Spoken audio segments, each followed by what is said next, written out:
and welcome to Focus, a public affairs presentation of Christian Broadcasting System. I'm your host, Megan Jordan. I have with me today special guest Mark Cain, the founder of Shelby's Way. Thank you so much for being with us today. Thank you for having me. I really appreciate it. And you've been with us before, Yes. but it's been a while. So been a for little our bit. new listeners, can you fill us in on what Shelby's Way is and how that started for you? Okay. Well, back in 2009, I lost my oldest son, Shelby, to suicide. He was 23 years old. And it's weird that we're here today. We're coming up on the 10-year anniversary of that, which I don't know if that's anything to celebrate, but it's a constant reminder, which I think keeps me motivated and keeps me passionate about what I'm doing. I don't step too far away from, where that hurt began and everything I discovered. Little did I know that I would start a nonprofit. All of this started because the last night that Shelby was alive, a couple hours before he took his life, one of the big things for him was he invited us to his church on Christmas Eve service. And I always believed in God, but I didn't have a personal relationship. And after he passed away, I honored that commitment and went to his church. And it was from there that over the next year and a half after that I was led to start this nonprofit. I walked into a job of 17 years one July 2011 morning, and 2 hours later went back to the boss and told him I quit. Wow. And walked out. He asked me, he goes, "When are you going to leave?" And I said, "I'm going to leave right now." So from the time I got to work that morning, 2 hours later, I left. I had no idea what Shelby's Way was going to be called, but had already been providing some lip service, knew that I couldn't raise funds, but while I was trying to start the 501c3 and dealing with lawyers and attorneys, I was able to provide that lip service, was able to talk about our mission and things that we wanted to do. And then in June of 2013, we received our 501c3 status and was able to start fundraising and then take the money that we raised and put it back to work. Because when I started the nonprofit, there was a lot of .coms and .nets, .orgs out there that were providing really good lip service, keyboard service, a lot of statistics and facts, but there was more to suicide and more to depression than just maybe what you needed to learn, what they can say, this is what's been happening in our community and in the United States and in our state. I wanted to take all the money I really wanted to raise money. I want to take all the money we raise and put it back to work in the community. And we do that in three ways. We help people with everyday life, just easy fundamentals, money issues of life that can cause depression, lack of self-worth. How many people sink into depression when they have a divorce or lose a job or get laid off. So whatever their everyday financial issues are and they reach out to us, we help with rent. We've helped single mothers and families with used cars, anything that can help lift a person, give them the opportunity to come out of that muck and mire, so to speak, and Sure. get started in a fresh way. And then secondly, we take the money we raise and we pay for people's mental health care.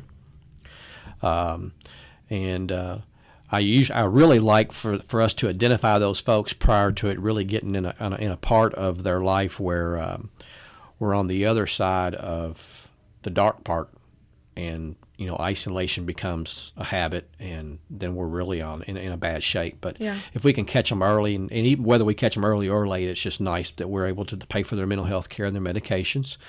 And then lastly, the thing that my family experienced is that when Shelby passed away, we wasn't ready for a 23-year-old to pass away. You need to think about Sure. it. And so the funeral cost.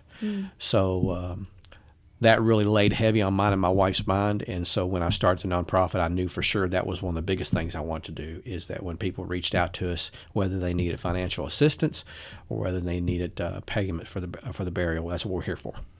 And it's such an issue, all over the country. Yes. But in Kentucky alone, we lose over 600 people to suicide every year. Every year. Every year. And, I know that in And recent that's not years... even counting the people that attempt. Right. Exactly. And I know that, especially in like teenage to young adult groups, those numbers have been rising dramatically in the last few years. In the last couple of years, our 10 to 14 age group, 10 to 14-year-olds, has risen 36% nationwide. That's such a staggering And that number. and people say, why?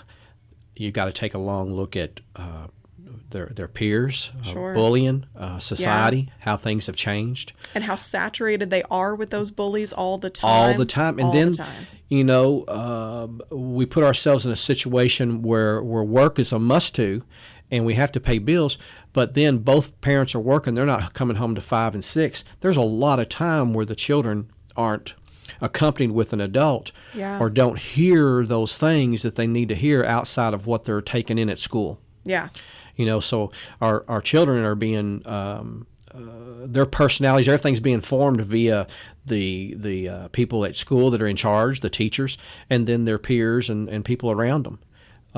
And sometimes you get so busy in life that you forget to really love on your children. Yeah. I had a gentleman the other day was talking about how much he loved his dog and went on and on and on. And I asked him if he had any kids, and he said he did. And he had a 12-year-old, a 15-year-old. And he had come in talking to me just about suicide. And the one thing that I asked him was, I said, just like that little dog that you love and it comes home to you every night, I said, your 12-year-old and your 15-year-old that goes back to their room every night and turns a video game on or is watching TV, they want to hear the same love and feel the same love that you're giving to your dog. Yeah, absolutely. And I said, there's nothing wrong with that. I love my dog. I said, it's just that this is where our kids are. Yeah. And with unbeknownst to us, we fall off a little bit. And I said, so, a little furry thing, it's easy to become affectionate and loving or whatever, but when kids tend to get through their teenage years and they speak their own mind and they have their own peace of mind, right? We tend to forget those things. But if that dog wants that much love, same way with our children in the Absolutely. backgrounds. And I think there's where our 10 to 14-year-olds is really growing. Yeah, and they're suicide. Surrounded with so much negativity in All the general. They need someone speaking life into them, and if we as parents can't do that, then who's going to do that? The world's certainly not going to. Nope. I watched a show last night. I can't remember what it was on. It was on a Christian channel where Selena Gomez sold 7 million records, whatever, and she stepped away from public life. She wants to be totally forgotten about, and she was recording music with Hillsong. Yeah. And she got rid of her Instagram, and she don't want to be known for that. She just wants to be shedding the light.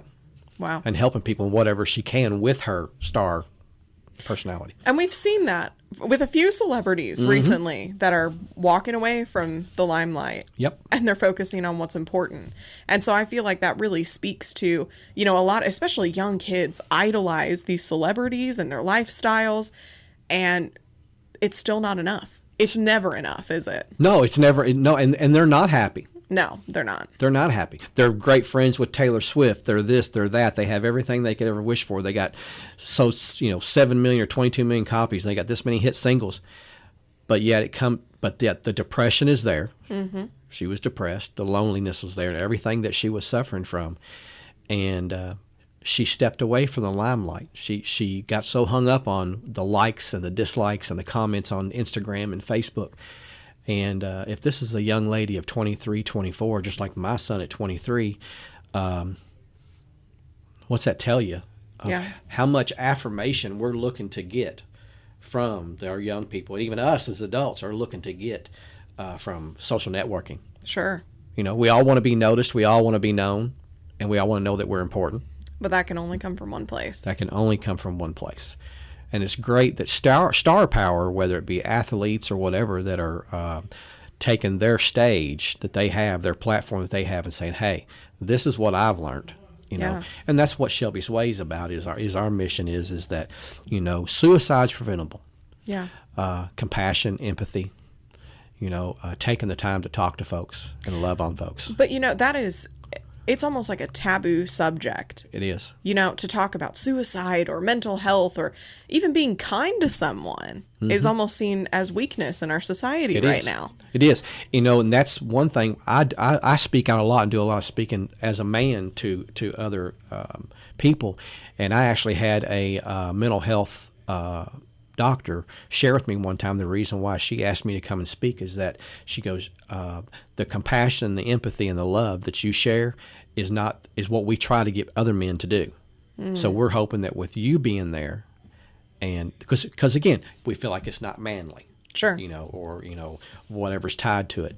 And we work hard at Shelby's Way to hashtag end the stigma, of mental health and the thoughts of suicide. And I try to work a lot with our Christian community. Yeah. There's a lot of issues there with, if you prayed hard enough, or if you did this, or if you did that. At that point, it's not a question of faith. It's just a question of where you're sitting at in the world and what's going on inside your mind. Anybody can become depressed at any time, and then that can lead to all types of dark things. Yeah. And, I think that one of the biggest dangers, one of the biggest tricks that the enemy can play is to isolate you. Because once you're isolated, it's game on from there. And that's what the enemy wants. Yeah. And what's weird is that even the bullies in school, as much as they want you there to be bullied on, they're isolating you also. But what they're doing is they want to isolate you where you stay home from it. They want to isolate you where you're on your own little island in school, and then they're on the popular island, right? So they can continue to browbeat you. Mm-hmm. But too far down on isolation and pulling back from family and friends is not good at all. Because at that point, that allows the devil to get in more and even talk and convince you more that everything that he's doing for you is right. I heard a phrase that said, if the enemy can isolate you, he can dominate you. Yes. And I think that's true. I think that is too. I've never heard that before.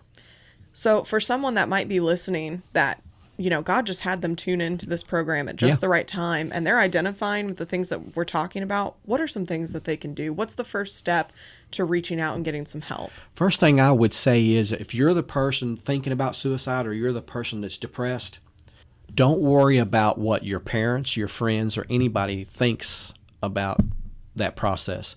Don't be afraid to come out and share that you're depressed and that you're having these feelings. It's perfectly normal. Nobody chooses to get diabetes. Nobody chooses to get cancer. Nobody in this world chooses to become depressed. Share what's going on. If you're sick and you're throwing up and you go to the doctor, you're going to share everything you can with the doctor to try to get better. Sure. Even if you're suffering from a malignant tumor, you're going to do everything you can. Find somebody that you trust, find somebody that you know cares about you and that you care about them, and just lay everything out there and tell them what's going on.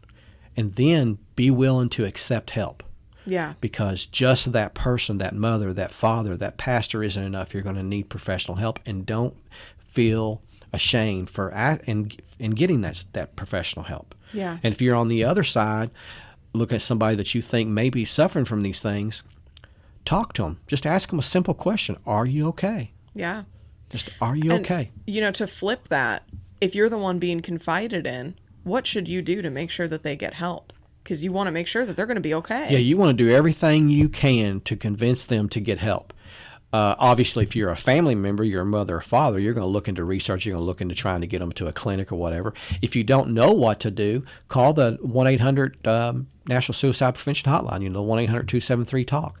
They can give you some good information and tell you of local hospitals. If it's a dire need and it's an emergency situation, take them to the emergency room. If they're suicidal and if they're really struggling, take them to the emergency room. If this is something that you've been talking about and things have just been kind of going around slowly with it, talk about it with them, love on them, let them know that you care for them, that you want the best for them, and you want to help them. And then reach out to somebody like Shelby's Way or any organization within the mental health community and see what help's available, what's out there. Does my insurance company cover it? Will my insurance company cover enough visits? Mm-hmm. And then there's folks like Shelby's Way out there to help on the other side of that. Don't never let money be the issue that you're not seeking help. Yeah. And don't never let the issue being, I'm afraid to talk to my son or my daughter or my friend or whatever about this issue. You have to talk about it. Absolutely. It was in front of me the whole time with Shelby. I was with him 2 hours before he took his life. And all the signs were there. And they were there the last year and a half that he was alive. And I missed it. Well, for anyone out there that's listening, we certainly don't want you to miss it. And we encourage you to get some help. Reach out to Shelby's Way. They're having an incredible challenge if you want to support them financially so that they can continue to help people. The 20 for 12 challenge. You donate $20 a month for 12 months, or you can pay it in one lump sum. You just go to, is it Shelby's Way? Shelby'sWay.com. Go .com. to the donate button, and from there follow. You can click and you can donate to certain areas of our of what we do, or you can click the $20 challenge, and it comes out every month. It's safe and it's simple. Perfect. Well, thank you, Mark, so much for being with us. I'm afraid that that's all the time that we have for today. We appreciate you being here with us today. I'm Megan Jordan, and this is Focus, a public affairs presentation of Christian Broadcasting System.